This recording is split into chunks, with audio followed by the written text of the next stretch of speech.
మంత్రి నియోజకవర్గానికి సంబంధించి చూసుకున్నట్టయితే మంత్రి నియోజకవర్గంలో ఒకవైపు ఏదైతే అధికార దుర్వినియోగానికి పాల్పడతా ఉన్నారు, పోలీసులను విచ్చలవిడిగా వాడుకుంటా ఉన్నారు.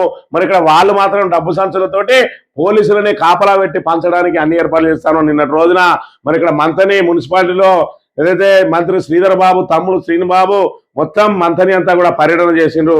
ఆయనకు అడుగడుగున పోలీసుల నిఘా నీడలో పోలీసులకు సంబంధించి మరి చుట్టూ ప్రొటెక్షన్ పెట్టుకొని మరి చేస్తా ఉన్నాడు.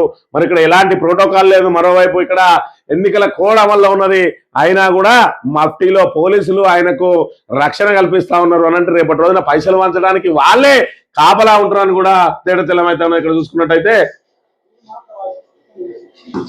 ఈయన దుబాసి రమేష్ అని కానిస్టేబుల్ ఎప్పుడు శ్రీనిబాబు ఇక్కడికి వచ్చినా కూడా ఆయన గన్మెన్ గా ఆయన వెంటే ఉంటాడు. మరొకవైపు ఇక్కడ ఎన్నికల కోడ్ నడుస్తా ఉన్నది, అయినా కూడా ఆయన ఎంత మరి గన్మెనా, మరి అక్కడ ఆయనకు ఎలాంటి ప్రోటోకాల్ లేని వ్యక్తి ఎంబడి ఎందుకు ఈయనను ఆన్ డ్యూటీలో ఉన్న వ్యక్తిని ఎంబడి దింపుతా ఉన్నారు. మరి ఈయన నిజంగానే ఎలక్షన్ల ప్రచారంలో ఇట్లా పాల్గొంటా ఉన్నాడా?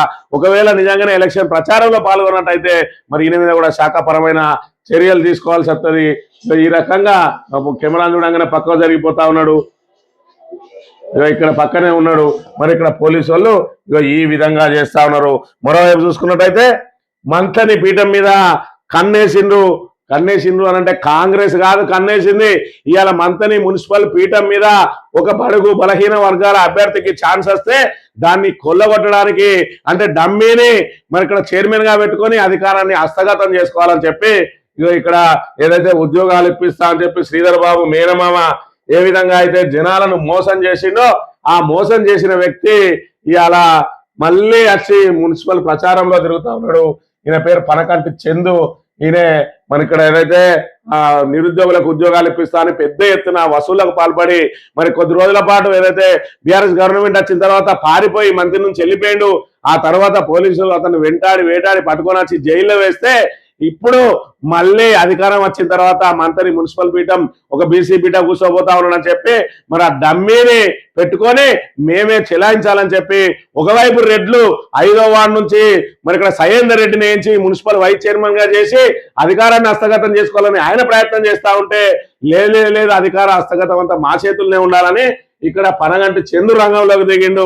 ఈయన మరొక డమ్మీని వెంబడి పెట్టుకొని మున్సిపల్ అంతా కూడా నేనే నడిపిస్తా అని చెప్పి మళ్ళీ ఏదైతే పూర్తిగా అవినీతితోటి అక్రమాలతోటి మరి ఇక్కడ జనాలను వేధించక తిని అక్రమంగా వసూళ్లు చేపట్టినటువంటి వాళ్ళు ఇవాళ మంత్రి మీద గద్దల్లాగా వాళ్తా ఉన్నారు.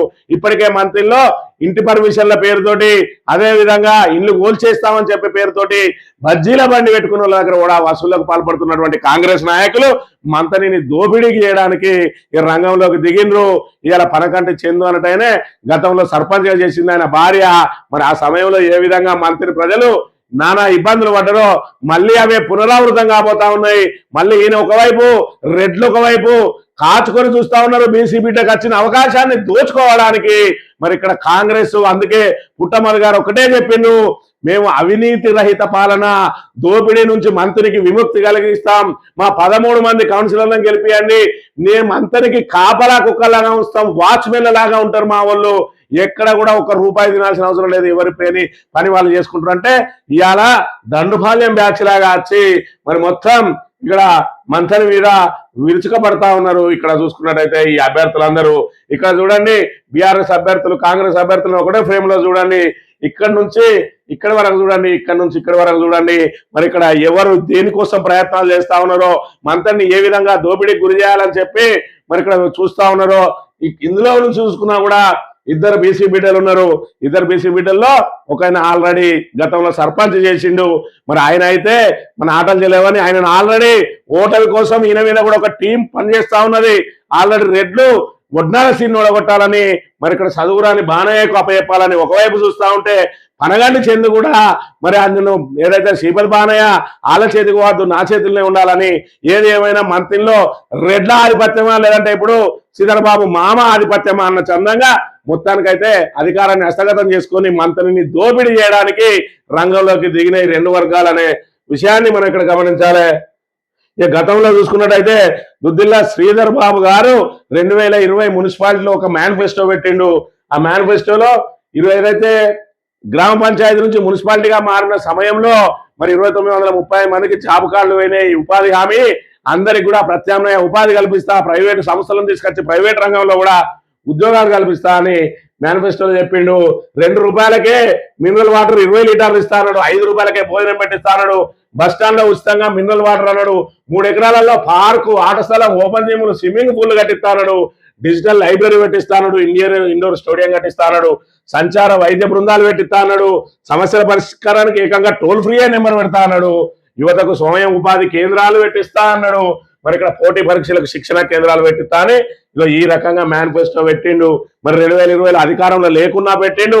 పోనీ 23లో అధికారంలోకి వచ్చినావు. ఈ 2 సంవత్సరాలలో ఈ ఒక్కటన్నా చేసినవా అనే పని అంటే లేదు. కానీ ఇప్పుడు మళ్ళీ గెలిపి మళ్ళీ అభివృద్ధి చేస్తా అంటా ఉన్నాడు.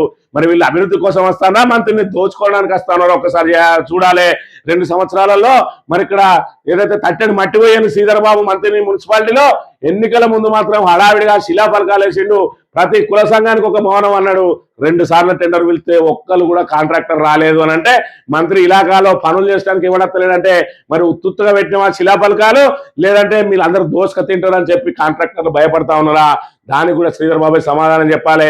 ఏదేమైనా మంత్రి మున్సిపాలిటీ మీద కాంగ్రెస్ మరి ఇక్కడ కబంధ హస్తం పడితే మాత్రం మంత్రి ప్రజలు విలవిలలాడక తప్పది.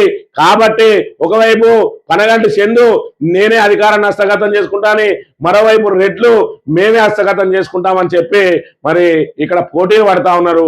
మరి బీసీకి వచ్చిన పీఠం మీద ఎందుకు వీళ్ళు కన్నేసింది అనేది ఒక్కసారి మంత్రిని ప్రజానీకం ఆలోచించుకొని మరి ఇక్కడ కాపలాదారులుగా ఉంటానటువంటి బీసీ ఏదైతే బీఆర్ఎస్ కౌన్సిలర్లకు మద్దతు పలుకుతారా లేదంటే మరి ఇక్కడ కబంధ హస్తాలతోటి ఎదురు చూస్తున్నటువంటి మరి ఇక్కడ కాంగ్రెస్ వాళ్ళ చేతిలో అది పెట్టి దోపిడీకి గురవుతారా? ఒక్కసారి ఆలోచన చేసుకో.